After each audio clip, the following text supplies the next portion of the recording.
Você já parou para pensar por que tantos alunos continuam falhando, mesmo quando recebem reforço escolar? O erro começa na base. A maioria tenta ensinar novamente da mesmíssima forma alguém que já provou que não aprende daquele jeito. Isso não é ensino, é insistência no erro. Essa repetição mecânica gera o que chamamos de bloqueio de aprendizagem. O aluno cria uma barreira invisível entre ele e o conhecimento. A intervenção psicopedagógica surge para quebrar essa barreira. Ela não é reforço. Ela é uma reestruturação do próprio ato de aprender. Intervir significa agir estrategicamente na raiz. É olhar para o aluno não como uma folha em branco, mas como um sistema complexo que precisa de ajuste.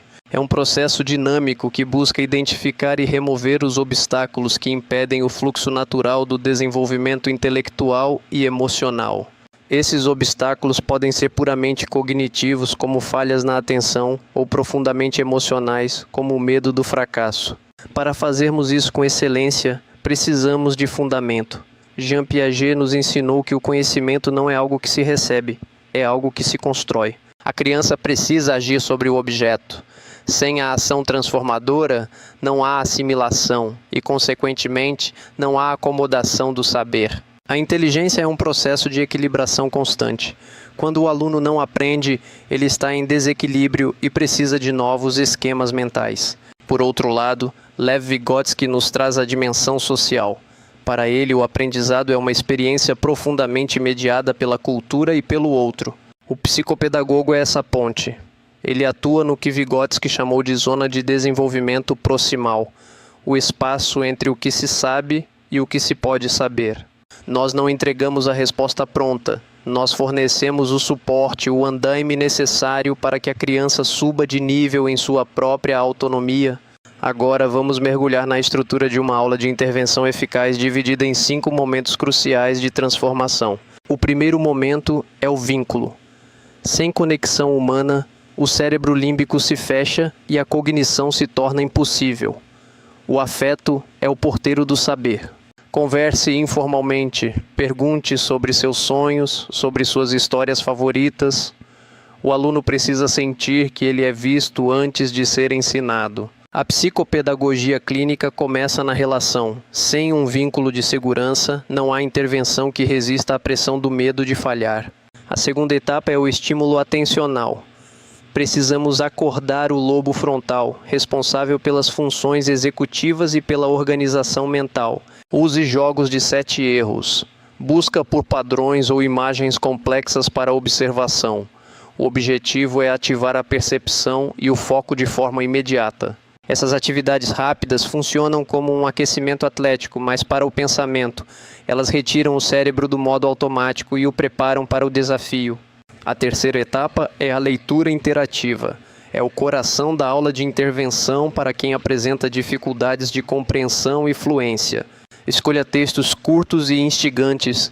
Leia junto com o aluno, mas de uma forma nova. Pare, questione, provoque a imaginação a cada parágrafo. Nunca pressione por respostas certas. Pergunte o que você sentiu agora, por que esse personagem agiu assim. Transforme o texto em uma experiência viva. A leitura deve deixar de ser um peso para se tornar uma descoberta. Quando o aluno interage com a história, ele começa a habitar o mundo da linguagem. A quarta etapa é a reconstrução. É o momento onde o aluno deve assumir a propriedade do que foi lido e discutido. Peça, conte a história com suas palavras. Aqui, você observa como ele organiza as ideias, como usa os conectivos e como sua memória trabalha. Observe se há início, meio e fim. Se ele consegue identificar a causa e o efeito. A reconstrução é o espelho da organização mental do sujeito. A quinta etapa é a atividade lúdica de simbolização. Desenhar a parte favorita ou criar algo novo a partir do que foi aprendido. O desenho é uma forma de linguagem não verbal que revela a compreensão profunda, a simbolização e a emoção depositada no aprendizado. No papel, o aluno projeta sua relação com o saber. O que ele desenha grande, o que ele omite, tudo é dado clínico para nossa intervenção. Durante toda a aula, o olhar do psicopedagogo deve ser apurado. Nós não avaliamos o resultado final. Nós avaliamos o percurso. Observe a atenção. Ela oscila? Observe o interesse. Ele se mantém? Observe a segurança. O aluno confia em sua própria hipótese? O foco é a estratégia. Lembre-se, mais importante que o acerto é o progresso. A intervenção visa o desenvolvimento, não a perfeição. Queremos o avanço real do sujeito. Para realizar essa intervenção, você precisa de recursos simples, mas significativos, histórias curtas, jogos de estratégia, imagens ricas e material artístico. O recurso é apenas a ferramenta. O verdadeiro motor da mudança é a sua mediação qualificada e o seu olhar atento a cada pequena descoberta do aluno. Quando seguimos essa estrutura, os resultados são transformadores. Vemos a redução dos bloqueios e o fim do medo paralisante de errar. O aluno desenvolve autonomia e segurança. Ele passa a ter prazer em aprender porque descobriu que possui os meios para conquistar o conhecimento. Nossa missão é devolver a inteligência àquele que acreditou que não a possuía. É um ato de restauração da dignidade cognitiva do ser humano.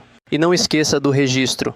O prontuário clínico é onde a história do progresso é escrita. Data, objetivo, atividade e, principalmente, o próximo passo. Cada anotação é um guia para a próxima sessão. É a bússola que orienta o nosso caminhar clínico em direção ao sucesso do nosso aluno. Este é apenas o começo. A psicopedagogia é um vasto oceano de possibilidades de intervenção e transformação de vidas através da educação.